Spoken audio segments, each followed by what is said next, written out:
Inside this John Deere bag is today's project. So, on the X738, we're going to change the fuel filter. So, part number on this is listed here. This is from the dealer.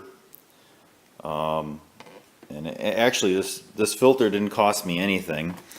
This fuel filter, and then also I got an oil filter. I'm not doing the oil today. That's going to be a later date. It was actually the bag, I think, believe it or not, cost me 27 bucks, but the rest of this stuff that was just included in this overpriced bag. Anyway, so if you're familiar at all with any type of like older car fuel injection systems, this is typically what they had, was a filter like this, and then they had these two clips, and the clips you have to reuse. Oops, those clips you have to reuse, and they're kind of like a horseshoe shape. So don't break those, otherwise you're going to be going to the dealer and probably spending like $10 a clip to fix that. Also, it says right here, pressurized line, blah blah blah about removing it. If you've done this before, you know it's not that big of a deal.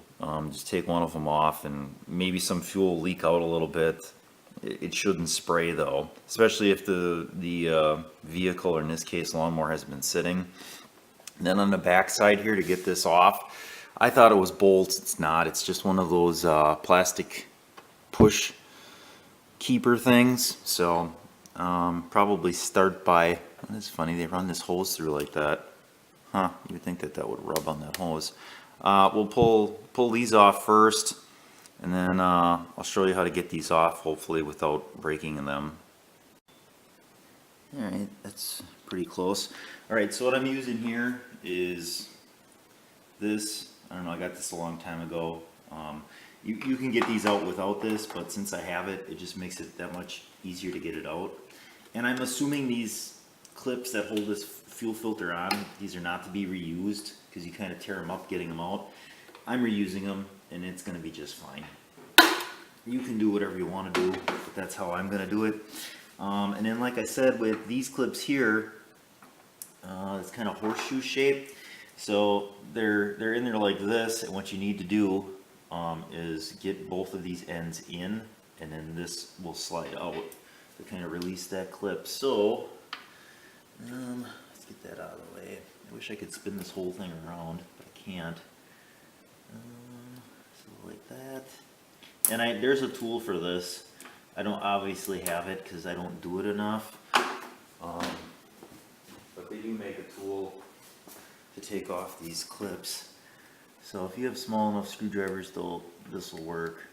Hopefully I don't break this today, because I got plans for this today. That should be it.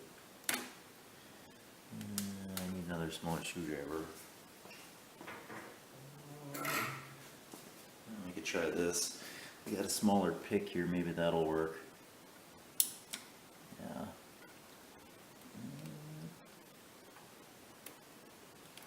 This one is being bare. Maybe I should start with this side since, oops, just lost one of my keepers. So as you can tell, I obviously have not done this before on this type of machine, and I really don't want to break that clip off. Well, let's see if I get one side out, maybe then I can. That side's loose. Okay. Try that again. And over time, these keepers will get brittle, and then they'll end up breaking, and you will have to get new ones. Why they just don't include them with the filter when you're changing them, I know on the old Fords they used to, but for whatever reason then they discontinued that, and then you'd have to buy them separate, and then there's different sizes and all sorts of, actually I may even actually have some here. Now let's give me a second, I'm going to see if I can get this off. Alright, so I don't know if you can see that or not. I just turned the whole thing, and then I got just a little bit more aggressive with this side. It was just hung up a little bit, so if we push that back, push this back, and the thing is, this keeper, all it does is keep the pressurized fuel line on the top from falling off. I'm gonna be careful pulling it out here. There should be some teeth on this. There it is. Yes. So that's what it looks like, and it's kind of U-shaped or whatever. And these two, you want to make sure when you're putting them in, put them back in the way that they go. Because if you accidentally put them in like this, they obviously won't go down all the way, and then I think they get hung up on these barbs that are on there. So before I take the filter off, you might want to note the flow. So there's an arrow on here that says flow. It's going up towards the engine, obviously. The line probably comes from the tank. And then the new filter has the same type of markings on it. So we're going to just do the same thing with the bottom keeper here as well. And it's just being a pain here. It's one side on both here just doesn't want to open them up here. And what might help too is pushing. Yeah. So as you're taking these off, what happens when you're trying to push these back, if this clip is pushing away, it's going to get hung up on this barb right here. So what you want to do is kind of put pressure on it this way, and then that releases this so you can open it up a little bit to get it past. So that'll make it just a little bit easier. And this will actually work on, like I said, most cars that had this type of filter. I don't think most cars have it now. Based on my experience now in the shop, it's all in-tank stuff, which is dumb, in my opinion, I guess. I don't know, for some reason it's better to have it in the tank than to have an external filter that you can actually change. So I think a lot of that has to do with the thought process is that, well, people didn't change them anyway, so why have it external? Might as well make it internal, and then that way those of us that were changing it, we have to go to the dealership or spend hours on end to either drop a tank or find an access hole to actually pull out the fuel filter, or just buy a different car when it gets to that point, I guess. Alright, so that's that. Okay, so I have no idea how much fuel is going to fall out. Obviously this is the flow. Actually, it probably wouldn't matter. I mean, I guess you could probably mount it this way, but as long as you look at how the other filter is, I'm just going to slowly pull these lines off and hopefully not spray fuel all over everything. So that's a high pressure line there. So you're going to have that. I should have had gloves on for this too. Wouldn't have been a bad idea. Woo! Filter's full of gas. Imagine that. We'll just let that drain there for a second. So the new one, same type of way. You're just going to push it on. Push it on. There's a little O-ring that's in there, and like I said, when that slides over, oh geez, this is making a mess here. This is one of those things where I wish the camera could smell the gas coming out. So, but anyway, that fuel filter has a, I don't know why I grabbed paper towel. That was not smart. I should have grabbed like something to put this in, like a catch pan. There you go. Clean up this little spill here.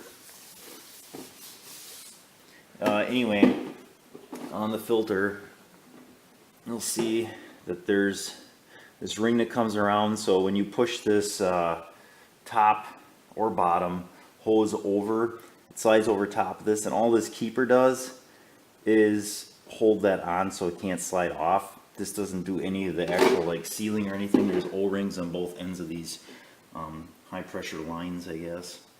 So I guess I wouldn't attempt, make sure it's on all the way so you can see there it's on. If you do put that on too soon, you'll have issues with that too if it's not slid over that little area. This one goes on like this. Like I said, you want to make sure you got these going the right way, and I would always pull on them a little bit just to check to make sure that they're locked in there. Put your hose back in, and we should be good to go here.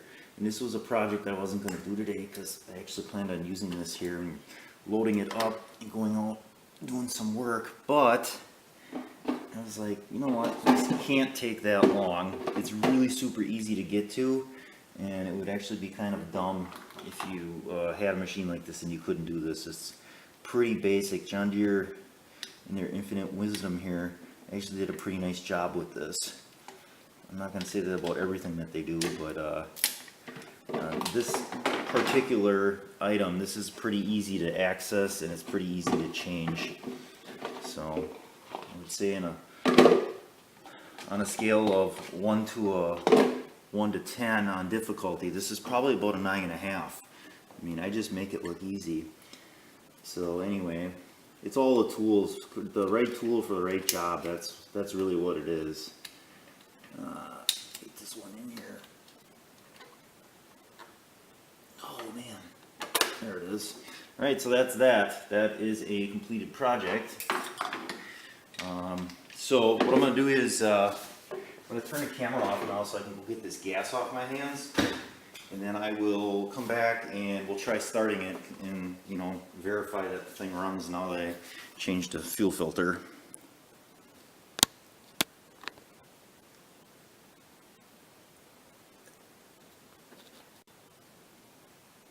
Okay, so when we turn the key on, it's probably going to make some weird sounds because this filter is empty and it's got to pump fuel through it. So you'll probably want to cycle the key a few times just to have it fill the line with gas. You'll probably still have air in the line though, and this is why I think that.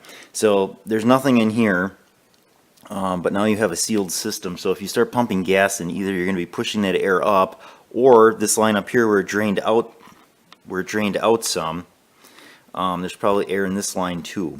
So we'll see. They may start hard here. Let's see, let's put this on. I don't have to sit on it.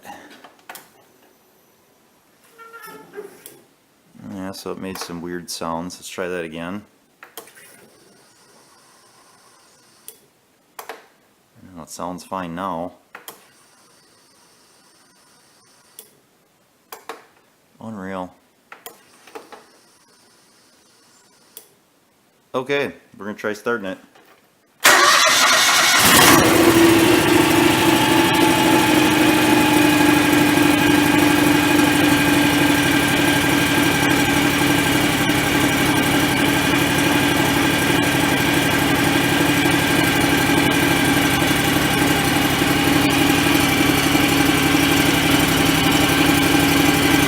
Probably right now should be checking for leaks to make sure there's no gas or anything coming out. Doesn't look like it.